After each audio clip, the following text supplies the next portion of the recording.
Welcome to another episode of Plastic Surgery Uncensored. I'm your host, Dr. Rady Rahban, and I am actually very interested and excited about today's episode. You guys are going to find this very interesting because while we often talk a lot about the surgery itself, today we're going to talk about the psychology of the surgery, most notably in porn, right? In the industry. And I think it's just so fascinating. I find it so interesting. I talk about the psychology and the impact and all those things of plastic surgery because we always talk about, oh, breasts, scars, bigger, smaller, capsular contracture nose. While that's important, all that is bullshit. What matters is I feel prettier. I'm more confident. I married a guy. I was dating some piece of shit. I broke up. It's the impact of the surgery and what it does. And so we're very lucky to have Lena. Lena, hi everybody. Right, yeah, I was saying Lena and I got corrected, which I understand because everyone calls me Rady. Even Siri calls me Rady Rahban. It's Roddy. And we're going to have a conversation about all things related to that. So you came to me, we did some surgeries, we did some breast revision, we did a little cleanup action. You had a child and had a C-section. All that's, and I'm assuming everything looks amazing. I have the most beautiful C-section scar ever. I'm obsessed with it. Great. And you were very, interesting enough, and I think this is a great segue, you are a very picky person. And I have all types of patients, right? I have patients, everyone wants a good result. Mm-hmm. There's no one that comes in here and is like, hey, I don't give a shit, whatever, it looks good enough, it's good. No, they come to me for a reason. If they come to me, then they're picky automatically. Because if you go online and you're like, okay, here are all the options. Usually if they gravitate towards me, they're generally a little bit more aesthetically inclined. But within my patient population, I have really picky people, and then I have regular picky people, and you're on the really picky side, which is great. I'm a very picky person myself. And what a lot of our conversations stem from is like, my livelihood is my body. I have to look good naked. And I have to look good naked, which is very interesting because most people don't have to look good naked. Yeah. They want to look good naked. They want to be pretty for themselves when they shower and they go across the mirror. They want to be pretty for their husband or their wives, but it's not going to make or break their lives. Mm-hmm. For you, it's your livelihood, it's your job, it's your career, it's what you do. And so it's more than I just want to look good naked. It's like, I have to look good naked. So that, number one, changes the dynamics of what we can or cannot do or what you will or won't accept. Mm-hmm. And so it was very important. And you're like, the scar has to be low. Like, no, I'm talking low. I'm like, we're pretty damn low. You're like, no, it just really needs to. I was like, okay, we're going to be as low as physically possible. And so for the fact that you're happy, everything turned out great is amazing. You'd had multiple breast surgeries, which is not uncommon, right? Because you have breast surgeries. Sometimes they're not done well. Sometimes they have issues. And right now, your breasts are great. They're my favorite set. Okay, so that's good. So we're in the winning category now. So you and I were talking briefly before, and we brought up a whole bunch of things I think is super interesting. So I have a million questions. You're going to help me answer them. Okay. Number one is, you were mentioning, God, there's so many things I want to ask you about. Let's just start out with the basics. What percentage of the women in the industry have had, in your mind, cosmetic surgery or plastic surgery? I would say like 80%. 80%. And what are the things that are most of the things that people are doing? Probably the most common one is breast augmentation. Breast augmentation, okay. BBL, also second, very common. Right? I mean, it's not surgery, but obviously the filler craze. Sure. What about things like labiaplasties? Yes, actually lots of labiaplasties. Right. More than people speak about, I would say. Of course, yeah, because it's just one of those things. I figured that. Liposuction, I'm sure, is like, of course. So just no different industry-wise, say perhaps than a regular woman, because at the end of the day, the aesthetics, the beauty of it is no different. The thing that you brought up, which is really interesting, which is very true, is, and this was one of the things I found so fascinating, you're like, most women who start in the industry at the beginning don't have a large fan base. They don't have a ton of money. So either to get into the industry or once they're in the industry, they go and get surgery, and they usually do it inexpensive. Yeah. Right? You don't have a ton of money. You need a breast aug. Your first set of breasts, as you would say, is usually not very good because usually you get what you pay for. Like if you get like a $3,500 breast aug, it's usually not going to be great. It'll encapsulate, etc. But then you sort of develop a look, right? Is that what you're saying? Yeah, it's like for me, when I came in, I was heavier. Okay. And I think there's a lot of my fan base is like, hey, where is the thick version of you? Whereas even though I feel better and healthier at this version, I still get like my fans being like, come on, eat, let's go, let's go. But I had tuberous breasts when I started. That's just my natural anatomy. And so pretty early on, I got a breast augmentation. So I don't think so many of my fans are concerned with that. But the weight thing is a big thing for them. So you said something very interesting. The people that you're successful because you have people that follow you, your fan base, people that subscribe to you, that follow you, that watch you. Those people, your fans, have an image of you that they like. Yeah. As you were saying, some people like young pubescent type looking girls, right? Some people like curvy. There's overweight. There's older, right? There's all these categories, right? And you sort of come in and if you make it a certain look. So like if tomorrow you suddenly chopped your hair off, it would be a game over. Yeah, if I went like blonde with a pixie cut. I mean, I'm the product and the product changed. So I can understand why my fans would be upset about it. Right. So what you were saying is that as you come in young and you start doing things, you had said something about being the best version of yourself, but then that's not what your fans like. So tell me a little about what that concept is like. So like my fans would just like it more if I put on 20 pounds right now. Because that's who the person they started this journey with. Yes, and that version of me was also, almost 10 years younger. And so sometimes I'll get comments about like, you looked better before. And it's like, well, I just looked younger. And there's like almost nothing I can do about that fact. Correct. It's just that I've aged. But that's why I was in your office 2 weeks ago trying to get a facelift. Yeah, it's like as much as I don't want to be influenced by that fact, it does influence me. No, I mean, we all say we don't care, but number one, when I look in the mirror and I see saggy eyelids, which I didn't have 5 years ago, it bothers me. Number two, when someone comments something, even though you're like a super confident person, you're like, oh wow, do I have fucking baggies under my eyes? And three, when everyone's looking at you and you are the visual product, there's no one who can just go unscathed where they don't care. I mean, Brad Pitt, Angelina Jolie, everybody is under that pressure. What did I tell you when you came in for a facelift? You said no. I said, get the fuck out of my office. Okay. But you will be back for that. So what you were saying, which was really makes sense, is people come in, they do whatever they do, they scrape together whatever money they have. If it's good or bad, it's not really relevant. It's what worked. You develop a fan base. People are like, ooh, I'm into Julie or whatever. And then as you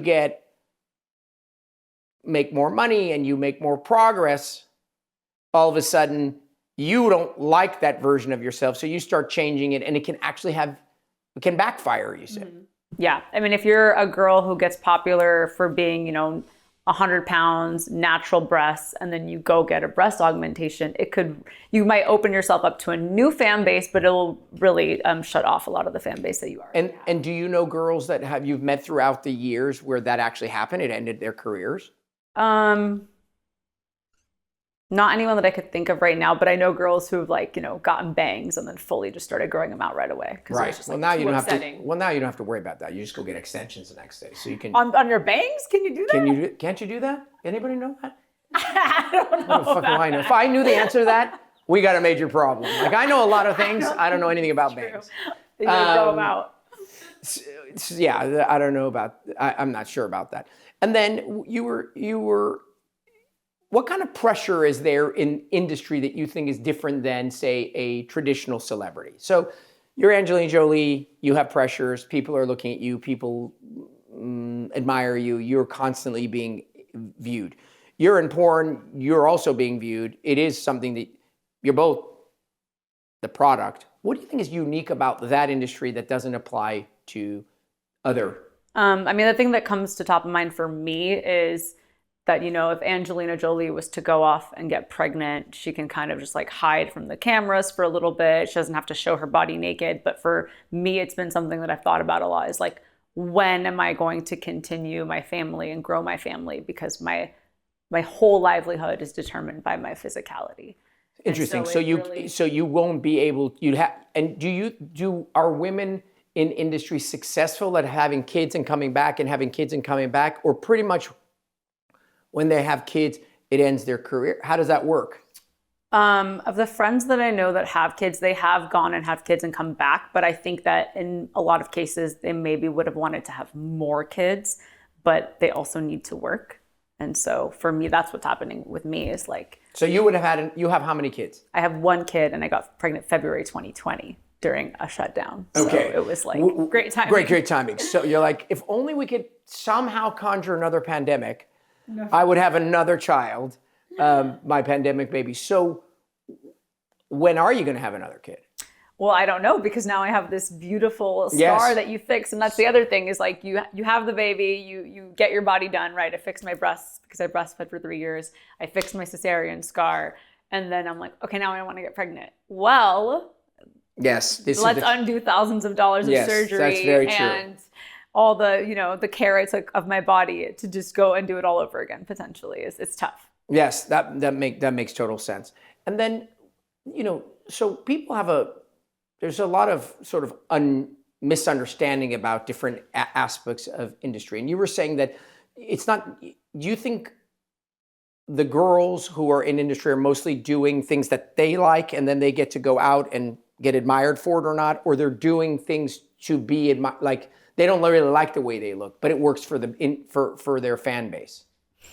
Honestly, I just think it's a slippery slope with probably a lot of people you see come in here where they're beautiful. Maybe they just need a little something, but then your whole Instagram feed is showing you all kinds of surgery all the time because that's the algorithm you're following. And so you just get this warped idea of what you're supposed to look like.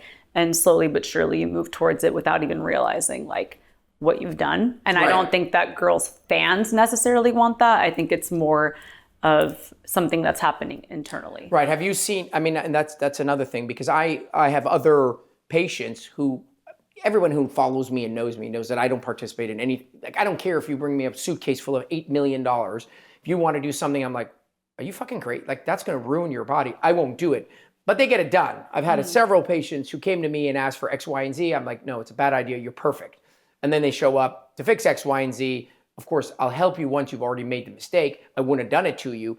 And I was like, what the hell? Why? And she's like, well, you said you wouldn't do it, but I needed it.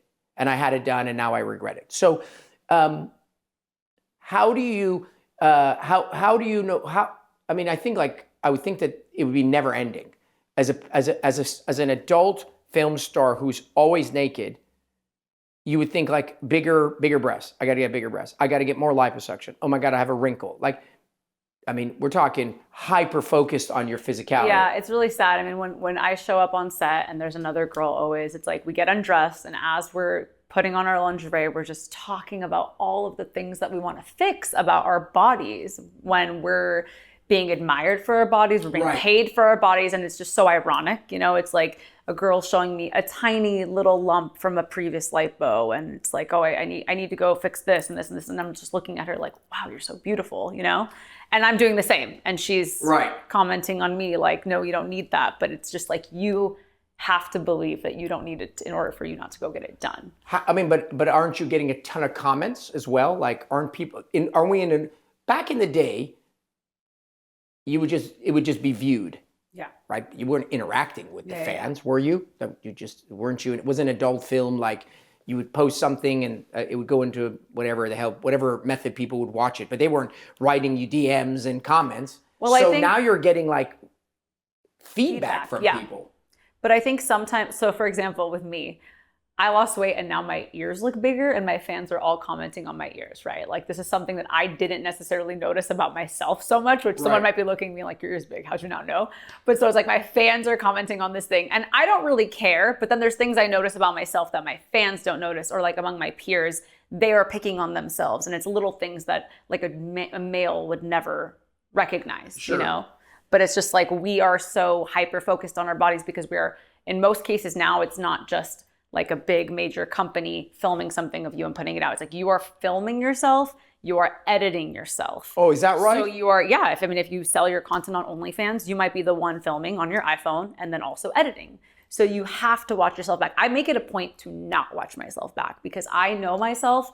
I'm just going to pick on myself. So would you say the majority of the industry today, so here's just, this is how little and stupid I know, majority of the industry is now self-driven content, self-posting, or traditional, vivid, whatever, I don't remember. Yeah, I mean, there's a bunch of girls who are still going that route, right? They have no following, so they go and they work for a company, and then the company is the one that's building their name. And then there's like me, where I just started posting photos on Instagram, and I gained a following, and then I opened my OnlyFans account. And there's now, because of that route, there's just so many more girls doing what I do. Correct. So I would say, I guess that is more popular. There's more people doing it. Correct. And then when I started, I was 25.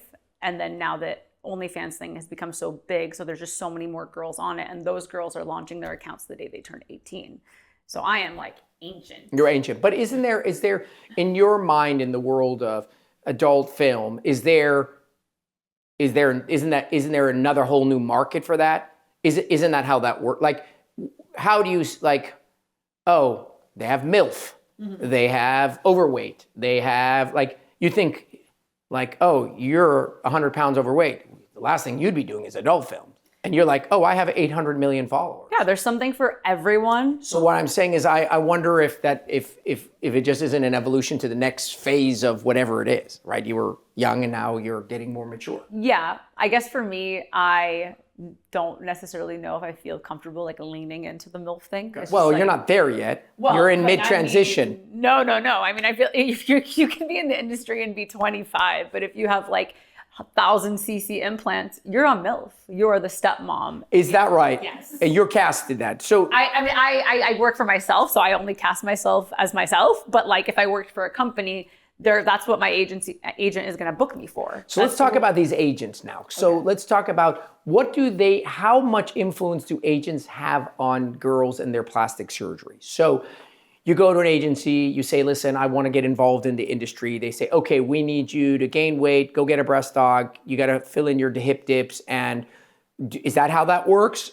How much does the agency drive in your instance, you've made it, you're on your own, you run your own show. What about the younger girls who don't have any following?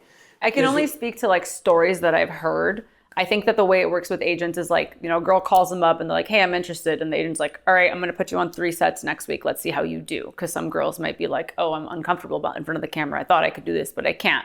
I think if the girl starts gaining massive popularity, they'll say, don't change a thing. But if the agent cannot book the girl, they might start putting ideas in their ear like, well, if you got breast implants, or if you did this, maybe I can, Okay, so it doesn't necessarily mean that they're gonna mold a girl from the beginning, because I would think that they would come and they'd be like, okay, so what we need you is go get a breast dog.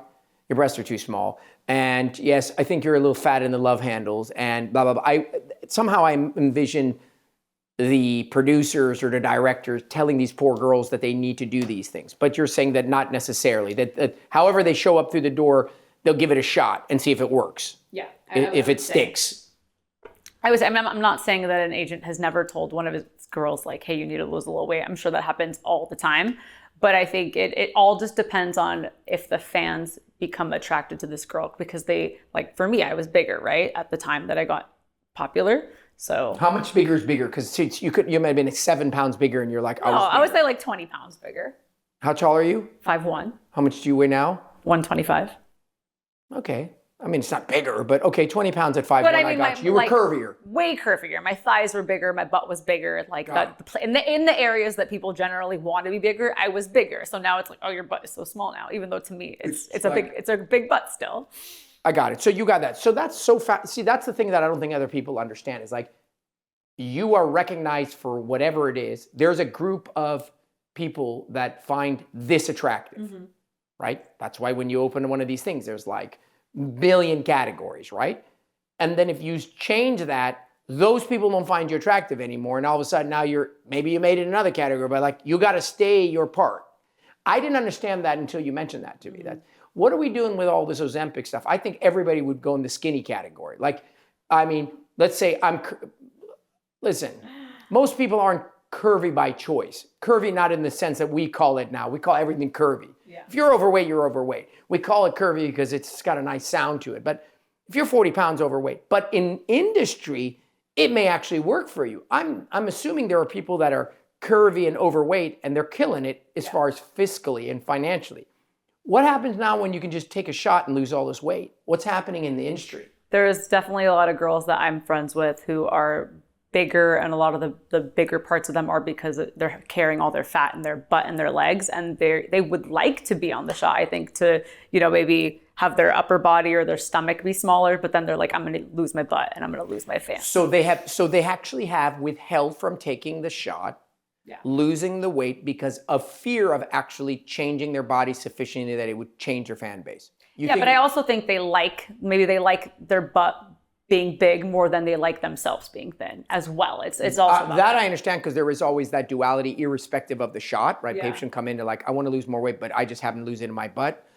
But would you say overall in the industry, what have these semaglutides and GLPs done for the industry? Because I can tell you outside in my practice, 70% of people are on the drug, like 18-year-olds, 22-year-olds, 47-year-olds, 52-year-olds. So what about in industry? I think for the girls in the industry, it's like, I'm always ready, so I don't have to like get ready. You know, I feel like a lot of girls would prepare for, like, let's say a big shoot, like someone might prepare for their wedding day, like just really watching themselves, but they'll just get on the shot and then it's just like, okay, I don't need to worry anymore. You know, I'm always just ready to go. So you don't think that there's a huge shift towards skinnier women all of a sudden? Like, in other words, like the categories were all scattered and bigger girls were good. And remember, there was a period of time we started embracing that, the Kardashians, yada, yada, yada, BBLs, yada, yada. And now all of a sudden, you know, cocaine chic, supermodel thin, that didn't happen. I wouldn't say so. I mean, I definitely think there's girls in the industry who are taking the shot and maybe they're getting too thin and their fans are probably getting upset with them for that because they're looking sickly. But I don't think that like skinny girls are getting booked more than thick girls. Not at all. So the whole shot thing didn't massively change the industry. I wouldn't say so. I feel like the reason is because even though women generally want to be thin and look thin, most of the time the men are saying, I like you with a little extra weight on you. And that's the audience, is men. So that's very interesting. And I think that's actually true, which is when your audience is yourself, which is the people who are just regular folks, yes, they don't want to have smaller breasts. Yes, they don't want to lose the weight in their butt. But overall, women almost across the board want to be skinnier. Yeah. And when the person who's paying your bills is a guy looking at you, they are going to sort of prefer you on the fuller side. Yeah. Which is a fascinating concept in general, because what a weird clusterfuck. You want to be skinny, the person admiring you, your husband and or your fans, want you fuller. It's like, you know, what do I do? I think it's like women are always looking at the beauty trends, and it tends to be that the clothes that we want to wear just like look better on smaller bodies or are made to fit better on smaller bodies. But then, you know, men want to see us naked and they want to see us in lingerie, and maybe they want that to be more filled out. How do you not go and get your breast bigger? So one of the other things that people think about is, you think porn, you think huge breasts. Like it's just like, I'll give you a perfect example. When women come into my office, the first thing they say to me, if I had recorded 1,000 interactions, the word "I don't want to look like a porn star" has been said 946 times in my office, to the point that I tell them in advance so I don't have to hear it. It's like, I know you want to be natural, you don't want to look like a porn star, I got it. So that connection, which may be passé, it may be old school, no, that's not it, people like small breasts now, whatever. What's going on with that whole concept of big breasts and pornography? Tell me about that. I feel like most women that I know who have their breasts done, I have big boobs, but they're not like, you know. No, your breasts are not ginormous. They're not like out in your face where it looks like big balloons that are going to pop. I do think that that's like more of a thing in the past. There are some girls in the industry where they just like that. They want to look very like bimbo-fied. That is exactly the aesthetic they're chasing, but it's not like across the board. So you think that was old school industry. Like the old school industry was like porn, huge tits. That's it. Because we didn't have BBLs and we didn't have other things. So like, the only modification you could really get. Right.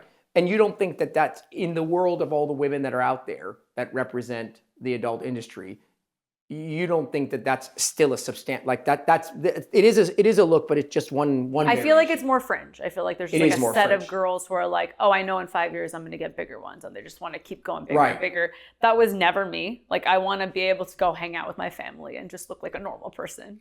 Okay, so that's another thing. So if I saw you at the bank, I'd be like, oh, what a nice looking girl. I wouldn't be like, oh, she's in porn. Yeah. Is that more common now? Is it more common that there are much more normal looking, everyday looking women in it now than in the past? Because again, you say pornography, blink, you have an idea. It's like da da da da da da da. I don't think people watching we're gonna be like, oh, she looks classic or quintessential. So is that just because the trend is more that way, that the viewers like more natural looking women? Is that because women that are more natural are now getting in the industry? How does that work? It's hard for me to speak to like how it was before. Sure. Because I just have like those stereotypical. But let's assume it was, like, say the stereotypes often Yeah. have some truth to them. Yeah. So let's assume the before was the before, but now. I really feel like almost all of the girls that I come across just look pretty normal. Normal. There's very few that have like that crazy plasticky look. And I don't think that that's mostly what people want in the industry. I think they want the girl to look like pretty normal. Pretty normal. And if they have a girl who has, the crazy BBL and the big boobs, they just happen to like that sex doll type of vibe, and that's just one category. That's one category. And it's minor, I think. So you do think that the industry, the pornography industry has also moved towards more natural. Because you can, when you're on Instagram and you're scrolling through things, the word natural is thrown out like it's like. I think it depends. It's like there's like the girls in Miami who have that Miami look with it's like standard. Everyone has a BBL. Everybody has huge boobs. But then there's a lot of girls who are really natural. And it's like if you build your fan base based on your natural look and you decide that you're not going to modify and you're able to keep that fan base, then now you've just made, that category for you. There's a category for everyone. But what I'm looking for is, you said it before. You like, if you come out, you have no boobs, you're super skinny, you're flat, you're boyish looking, whatever, there's a fan base for you. Yeah. My point is just globally, like there is in the regular side of the world, there's trends. Yeah. And the trend is, look how natural the facelifts look. Nobody looks super pulled anymore. Smaller breasts are definitely in now on the natural side. If anything, explants are in. So there's definitely those trends on the outside. I was wondering if that also mimicked on the inside, because I don't know that men necessarily, like people assume men want what they don't have in the regular world, right? Yeah. They have a regular girlfriend, regular wife, regular, no disrespect, just not all dolled out. But in terms of adult industry, it's kind of your fantasy world. Yeah. And so they would want something a bit more extreme. That's why I think the whole big boob thing had maybe occurred. It's sort of a fantasy, fetishy thing. So, but you're not like that, and it seems like the people that you encircle yourself aren't. Is that just your little subset, or you think that that's actually the change in the movement? I feel like in the industry and the girls I know, not everyone is going for this crazy bimbo, super curvy look. However, I think the girls who are mainly making a career for themselves based on Instagram and views and just purely putting that into their OnlyFans, I think they are going for the bigger look, because if you're scrolling, that's the thing that's going to get the stop. Okay. So, and then who in the industry, who makes more money, right? At the end of the day, nobody's doing this, I assume, because it's a hobby of mine. You do it as a profession to generate money, which then allows you to do the things you want to do. Mm-hmm. So do you think the crazy bimbo-y, curvy, big boob, huge, badunkadunk, crazy look, that girl is going to make more money, or the girl next door, normal? Now, if you have an OnlyFans and you're trying to make money, it has really little with how you look. It's a lot about your personality and what you do to go viral, right? Like I went viral for saying that I'd make a sex tape when I got 1 million subscribers on YouTube. This is 2017. Okay. That would not be a story now, but I went viral at the time for it. Now there are girls saying that they're going to have sex with 1,000 men in one day to go viral. So now it's like, what's the one-up story to get the attention? So it isn't that necessarily the people who are to people that are successful in pornography or adult film are necessarily a look is what's making them successful. You're saying the curvy one's successful, the one that it's not that. What's successful is what triggered their fan base. So what is the largest platform in terms of the adult content receiving? Is it OnlyFans? Is that the place where most people are? Is it actually traditional Pornhub kind of thing? Is it where is it attained? Because we never had so many streaming. Like before, it was like you go to a videotape store and you get a videotape. Then it became this. Then the internet. So where are all the places and the ideal place for industry? I think what most people are doing is trying to use all the other platforms, including Pornhub, because Pornhub has a lot of traffic, to lead back to their OnlyFans. Because they monetize the most in that. They have the greatest control over that. Is that why? No one takes a cut kind of a thing? No, they take a cut. I mean, the website charges you to be on their platform. It's a 20% cut, but you just want the subscribers to pay to you versus you going and shooting for a company and getting that flat rate, and then you never make any money off of it, right? So like, even though Pornhub is a free platform, if girls are using it in a smart way, they're just using it to drive traffic. Just be out in places. Yeah. And so there isn't necessarily an ideal places. And then, you're right. Because I think when you scroll through Instagram, it's really the curvaceous ones that have 150,000 likes per post. Nobody gets 150,000 likes for drinking, a glass of champagne. And I think that's where the one-upping and like just going bigger and bigger and bigger on implants or BBLs comes. That's what I was thinking is the only way to be successful today, because that's why listen, it's a visual thing, and that's what catches your attention. That gets the likes, that gets the blah, blah, blah advertising. So that's why I was saying, I'm surprised that, let's say you started earlier before that, so you have a sort of a little bit of a head start, but a young girl that's starting now, is she going to have to go and get bigger boobs and big curvy? Or that not really that exciting anymore because there's 350 million of those girls.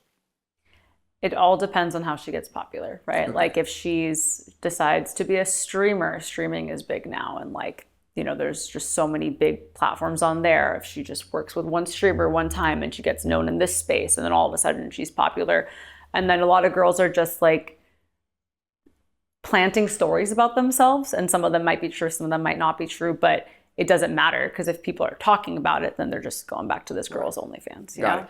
And then how much of it, what's going on with AI and changing what are your thoughts on the AI? And let me back up with that before I get to AI. What percentage of girls actually look the way they look when they, so obviously you can Photoshop the shit out of anything you want. I mean, literally you can make yourself into Jessica Rabbit if you want. So with still photos, you can change. Everyone's filtered their face. But you do video content. Yeah. But that can also be Photoshopped or whatever, manipulated or morphed. How much of that plays into adult film now? Back in the day, there was nothing. Whatever you saw is what you got. Now, I don't know if there's like body modification happening in film. I'm sure they're smoothing, but mostly just lighting, right? You light everything in a way so that there's not a lot to do in post-production. But recently I've noticed with my audience, they've asked, can you do a video where we're not wearing any makeup?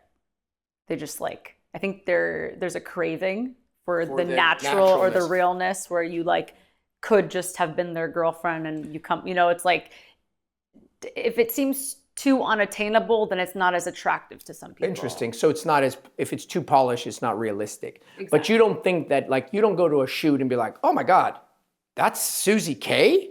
Well, she doesn't look anything like her photos.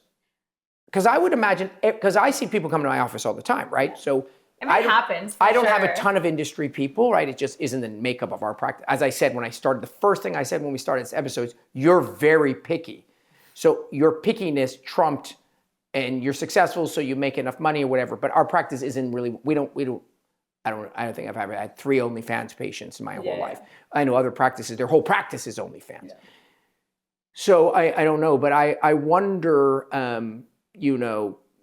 if in general with these the girls, like, they come in and I'm like, oh wait, you don't look anything like your images. Yeah. So what percent is that not happening? That's not it's not a huge part of it then, that they show up and you're like, oh wow, everything's fake now. Like, you don't even have to be that way. I'll give you an example. My wife used to was a model at some period of time.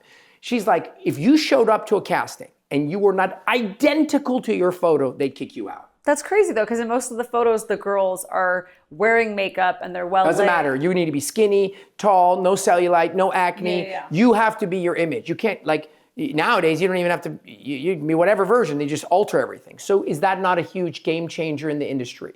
Where people are no longer, like, you kill yourself to be skinny and shape and fit. So you show up as the person that it needs to. So there isn't much manipulation. I mean, it just depends. It's like if you're booking someone through their agent has the set of, photos of the girl. She's, naked from the front, back, whatever. And let's say she was 110 pounds and then you walk on set and you're not the same and you're 140 pounds, when you walk on set. I'm sure that sometimes girls have gotten turned away. I don't know how often that's actually happening, but for me, I work with girls and I usually am finding them on Instagram. And sometimes my husband will send me a girl and I'm like, that is not her. I know what a filtered video looks like, but he as a male does not. Right. Well, that's exactly what I'm getting at, because we're looking at images and they're not, that's not her. But I'm wondering, when you get into translate into doing videos and things, well, then it needs to be her. Or now within videos, they can even alter that. I'm sure that some girls are doing that on their own OnlyFans, taking the time to modify the video. Personally, I'm not. It's way too much work. But I just choose not to work with those girls. Sure. Because I'm like, I want to know what you look like before you come. Right. And then what do you think is going to happen with AI? Because now they're doing AI models, right? So you look at it, you look on Instagram and I've seen the ads for it. They're like, are you using models to sell your products? Are you paying them hours and do you have to worry about overtime? Well, why don't you use one of our AI models? And you're like, she's fucking hot. Yeah. And she's perfect. And it's an AI model. It's just some bullshit ass generated thing. What are your thoughts on that? I mean, you're sort of, you've been in the industry for a while, but what do you think? Because AI is affecting everything, right? It's impacting grocery sales. It's impacting medicine. Internists may be gone. I know that a lot of girls, myself included, have been approached, like, do you want to use an AI version of yourself? So I actually have like an AI that you can subscribe to and talk to, and she talks like me and she looks like me, So there's a lot of embracing going on from the, content creator perspective. I don't know of any companies like deciding not to hire a model because they're using AI right now. I'm sure at some point it might move towards that. Yeah, I'm wondering how that's going to impact the industry, because ultimately it's a visual thing, right? You're creating an image and then creating a persona. I mean, AI now is machine learning. I mean, I think there will be an environment. I mean, you see Ex Machina? Did you ever see that movie, Ex Machina? No, I haven't seen it. Ex Machina is about a robot who's like, she's pretty hot. Yeah. I mean, and it's just a robot that becomes like this guy's lover kind of thing. It's just crazy. I don't think we're too far from it, to be honest with you. Imagine. I don't know. I won't exist in 10 years. You and I will just, well, I think they'll still need to operate. Yeah. But like internists will be gone. You'll just tell AI, I've had diarrhea for 2 days. I was in the Congo. I take this medication. I'm 38 years old. Here's a picture of the rash on my arm. What do I have? You have gonorrhea. Like, I tell chat every day. I'm like, he's like, do this. Yeah. Okay. I'm trying to think of, I have 1,000,001 questions that aren't really plastic surgery related. That's the thing. I think everybody is so fascinated. And then on the biggest platform by far right now is OnlyFans, wouldn't you say? That has the largest number of people. Outside, I mean, I think maybe less than Pornhub. I think Pornhub is one of the most, like, the top 10 websites in the world. But as far as like where creators are signing up content to, sell. You make your content. And then where do you distribute it? On OnlyFans. On OnlyFans. That's the only place you put it on. But sometimes I upload like teasers to lead back to my OnlyFans on Pornhub. Got it. So no admission to make any of it. I've never been on it, so I don't know anything about it. Okay. What are you allowed and not allowed to do in terms of, is OnlyFans just another Pornhub, except it's through Instagram? Is it related to Instagram? No, OnlyFans is its own website. Its own website. It's not in the App Store because it's 18 plus and you can't be in the App Store. You upload to it like you're uploading to a YouTube channel. Okay. However, what you're allowed and not allowed to do is dictated by the credit card companies who do the processing on these platforms. Yes. So that's so interesting that it's not the OnlyFans that's regulating, it's the credit card company. Yeah. So what are they, like MasterCard, Visa? Yeah, I mean, they have their own set Apple Pay? sort of rules. I don't know if Apple Pay gets processed on there, but it's like you have to adhere to what the credit card companies want to do, because if you can't use the credit cards, then you're screwed. But it's like, no pee stuff, right? So then, okay, squirt. Is it pee? Is it squirt? What is it? Like you have to. But why would they give a shit? I'm not understanding. You're allowed to have traditional pornography on there. That's because I remember at the beginning they're like, oh, it's soft porn. No, it's porn. No, it's porn. It's full porn, yeah. But then they say within the full porn you can't have pee stuff, but you can have right? They have these nuances. There's a lot of rules. It's like no true public sex, right? So like you can't be outdoors, like in a park. Yeah. Okay. There's a lot of rules. For example, I used to have videos where milk would be coming out of my breast because I was lactating, and now you cannot have anything with lactation. So that's on there. It's like no milk, like no. Yeah, no lactation. So you have to go under the terms of service, because if you put something that you're not allowed to put up, they'll either remove the video or remove you. They may remove you. You might get actually X'd out. Yeah. It wouldn't be like, hey, that you didn't like. It wouldn't be a slap on the. I guess it depends on what it is, or if it was like an accident, And it could even be things like, if you upload with a bunch of copyright music in the background, there's some things that you're just like not allowed to do. They don't want to be sued. Or if, you're doing a scene and you don't realize like your cat ran through the back, because you're not allowed to have animals on OnlyFans, because then it might be considered bestiality just because your cat ran through the back, It's just like they're overly cautious because as a platform, they don't want to get shut down. Well, yeah, okay, I get it. So that I didn't realize that, but that you would only know if you were sitting there doing the logistics of how to run it. Yeah. That's very interesting. I know that everyone who's editing is sitting here going, God, I have not fucking 12 questions. Why don't you text me some questions? I know you guys have.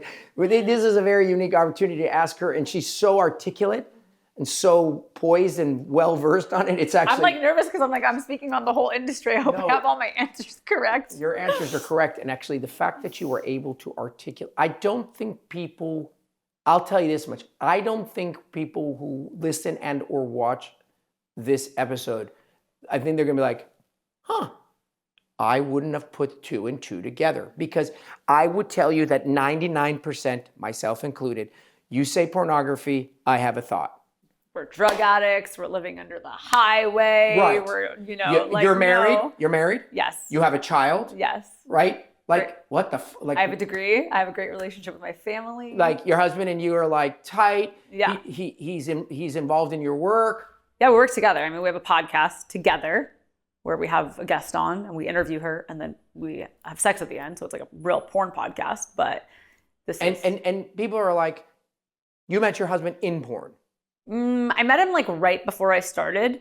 But he came in with you. Yeah. It wasn't like he's an accountant. No. And you're doing pornography, and he's totally you have to be in the industry. He was a YouTuber and a podcaster at the time. And I was just a girl who had 50,000 followers on Instagram and was like, what am I going to do with this? And that's kind of, And then question for you, what percentage of the people in porn are married? So many. I mean, maybe not married, but in serious long-term relationships. I would say 70 or 80, especially now with the OnlyFans girls who they don't have to shoot with anyone but their partner. They might have a prop penis, and you don't know that the girl's actually married to him, and he's pretending to be the Uber driver and the FedEx guy, but it's all the same guy, It's always the same guy. So for some girls. So that's like a sex tape of them and their partner, but it's on OnlyFans. Yeah. And then of the people that are not their husbands, what percentage of the people that are married or in relationships are those partners in porn? In other words, what I'm saying is, how often is it that a regular dude and a woman who's in pornography, or vice versa, there's a guy who's in pornography and his wife's just a regular dude? I would say it could be 50-50, honestly. Really? Yeah, I don't think that most girls are necessarily married to performers. I think sometimes it might be the lighting guy or whatever, but maybe they met in the industry, but maybe the other guy's not a performer, but maybe he's just a carpenter, a regular dude. How many percentage of them have nothing to do with the industry? The reason why I'm asking you, I don't know all their husbands, so I can't say. No, very true. I'm asking you questions that obviously you don't have an answer to, and it's not specific. The reason why I ask is I'm chasing down the thought processes that people have, right? Which is, if you're in pornography, right, then you can't sort of parallel the normal reality, which is I have a husband and he happens to be an accountant. My kids are great. They go to school with some other people. And this is my job. That's not how people force, like, at least historically didn't. I think OnlyFans is obviously is a game changer because now you're getting a lot more people in it because I think the barrier of entry is easier, right? Yeah, exactly. Right. So it wasn't suddenly it became like different. It's still the same industry. It's easier to get involved now. But I think that 99% of people have a very, very specific thought process. And whether it's the way the people look, their lifestyle, the things they do, et cetera. And I think you really are the actual 180 to that in regards to the way you present. You're not filled like a duck. Your breasts aren't ginormous. You can articulate very straightforward. You're not tattooed from head to toe. There's all these sort of phenomenon that you think, and then you're married and have a daughter, and I actually met your mom, and it's just like, yeah, it's all regular except, oh yeah, this is what I do for a living. That's really what it's like. I mean, I was describing it to someone else the other day, like it's almost like I'm playing like a character online, and then I go back to my regular life where I'm just a regular person. And what about your friends? Are your friends predominantly in industry or out of industry? I would say mostly in the industry, just because So do you find it when you're having conversations with you're at a dinner party and you meet people and you're like, hey, hi, how you doing? You are very comfortable with it, which makes us comfortable with it. Mm-hmm. The more uncomfortable you are, it's like if you didn't do anything wrong, then what's right kind of a thing. So when you're comfortable with it, I can tell you it makes other people comfortable with it because it's like, and it's like I went in there and stole something or killed a small child. It's like whatever. But I imagine that the conversation with other people, I would think that most people stay within the milieu.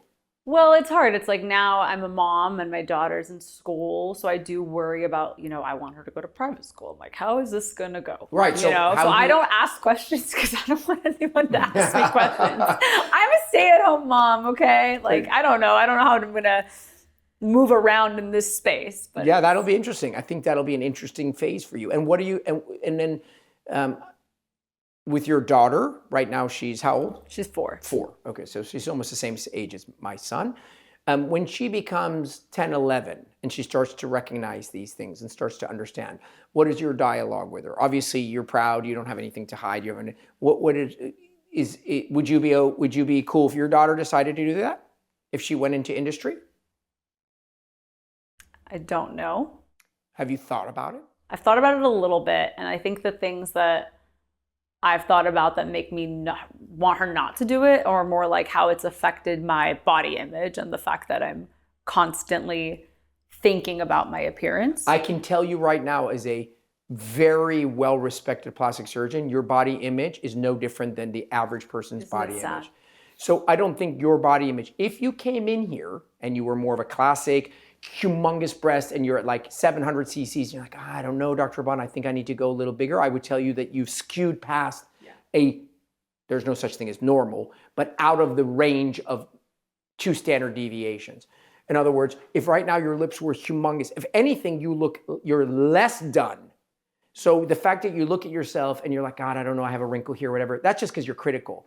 But I don't know, to me, your body image is not out of norm, such that it's because you're in the industry. And if you were not in the industry, you would be much more normal. My baseline is just so different though, because I grew up here in Glendale amongst a bunch of Armenian women. And obviously as an Armenian woman, you body modify, you do makeup, your hair's always done, you're getting designer, whatever. And I think I was trying to be anti that my whole life. And then I went to college and I didn't shave, I didn't wear makeup. I was just trying to not look at myself in that way. And then now I moved back to LA and I'm like gotten all this plastic surgery and I'm concerned with my appearance. So for me, it feels like more than I would like to be doing, because I think that it's not really in line with my values. Like I want to raise my daughter like she lives in the middle of nowhere in Montana and she doesn't care about lip filler. I get that 100%. And I think that's a struggle. That's no different than the struggle we have with our children, which is we want them not to become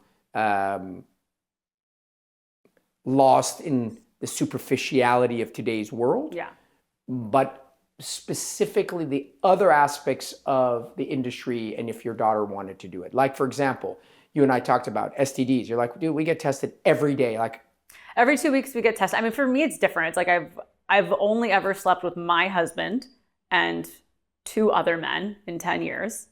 And then I sleep with women. And obviously the risk of getting something from a woman is just like a little bit less. Right. So STDs is a concern. You're like, oh, what about your daughter and STD? Then the idea of you have managed it psychologically very well. In other words, you're able to compartmentalize it.